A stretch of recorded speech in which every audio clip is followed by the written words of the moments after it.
Buenas, les habla Lucas Andrés Estradaza, estudiante del quinto semestre de la Universidad de Magdalena. Y en el día de hoy vamos a presentarles un pequeño experimento de la asignatura de mecánica de fluidos con el profesor Wright. Bueno, acá están los materiales del montaje. Como pueden observar, se realizó utilizando vasos desechables, unos pitillos y simplemente un fluido, en este caso agua, y se le agregó un tipo de colorante. Bueno, ahora procedemos a explicarles un poco sobre la ecuación de Bernoulli, partiendo del principio fundamental de la energía, que nos dice que la energía no se crea ni se destruye, sino que solo se transforma. Para el estudio del curso vamos a tener en cuenta tres tipos de energía.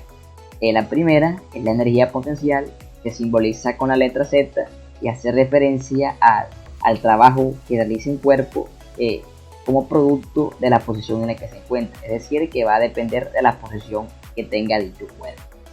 Otra energía es la energía cinética.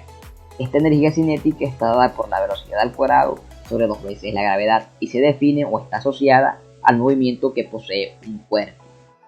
Y esta otra energía hace referencia a la energía de presión o flujo y viene dada por la presión que experimenta un fluido sobre el peso específico del mismo, y se puede definir como la energía que se da producto de la presión que experimenta dicho fluido.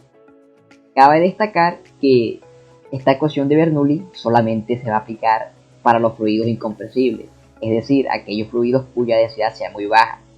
¿Cómo así? No se van a tener en cuenta los gases. Es decir, esta ecuación de Bernoulli no va a tener en cuenta los gases, sino que solamente va a tener en cuenta los fluidos líquidos, los líquidos. Entonces, una de las principales aplicabilidades que tiene esta ecuación es comparar o analizar lo que sucede en dos tramos continuos o en dos puntos. Y viene dada por la siguiente ecuación. Es decir, cada uno de estos miembros representa alguna energía. Por ejemplo, este primer término representa la energía por presión o flujo, este segundo término representa la energía potencial y este tercer término representa la energía cinética. ¿En qué consiste esta ecuación? O al comparar dos puntos bien, ¿en qué consiste esta ecuación? Partiendo nuevamente del principio fundamental de la energía, diciendo que la energía no se crea ni se destruye, sino que solo se transforma. Es decir, que la energía en un punto inicial va a ser la misma energía que en el punto final, partiendo de lo que mencionamos aquí, en el principio fundamental de la energía. Entonces, en la mayoría de los casos, cuando se realiza un montaje o un experimento, siempre van a estar expuestos a la atmósfera. En la mayoría de veces van a estar expuestos a la atmósfera. Por consiguiente, estas presiones o esta energía por presión se va a hacer cero.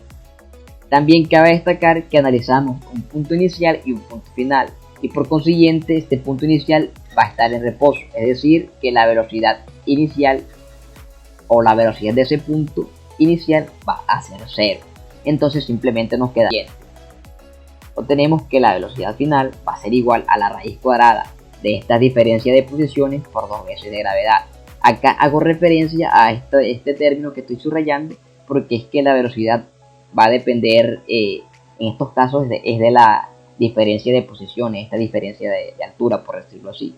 Es decir, que si esta diferencia de altura es mayor, por consiguiente vamos a tener una velocidad mayor. ¿Por qué decimos y no tenemos en cuenta que también depende de la gravedad? Porque es que la gravedad es un valor constante, entonces siempre va a ser la misma. Ahora bien, sería algo así. Entonces nuevamente hacemos referencia que nos queda en términos de las posiciones, es decir, posición en el punto A, que va a ser igual a la posición en el punto B, más la velocidad en el punto B al cuadrado sobre 2 veces la gravedad. Y simplemente si nosotros deseamos calcular con qué velocidad se va a empezar a desplazar ese fluido, o más bien con qué velocidad se desplaza este fluido una vez que entre en juego el experimento, una vez que empiece el experimento, nos quedaría algo que está dada por la siguiente fórmula. La velocidad que experimenta el fluido va a ser igual, el caudal va a estar dado por la siguiente forma. El caudal va a ser igual a la velocidad que experimenta el fluido por el área. Entonces, ¿qué pasa? Que para este caso nosotros tenemos un mismo tubo, es decir, un pitillo que representa el tubo, y este tubo tiene un diámetro, ¿cierto? Entonces este diámetro va a ser el mismo para cada uno de estos pitillos, y por consiguiente el área. Acá está lo que mencionamos, que en este caso el caudal va a depender de la velocidad únicamente. Como podemos notar, cada uno de esos niveles está denominado por unas letras. En este caso, el primer nivel viene dado por la letra A, el segundo por la letra B, el tercero por la letra C y el último por la letra D. Entonces, ¿qué pasa? Que vemos que a pesar de que los vasos contienen cierta cantidad de fluido, no pasa nada.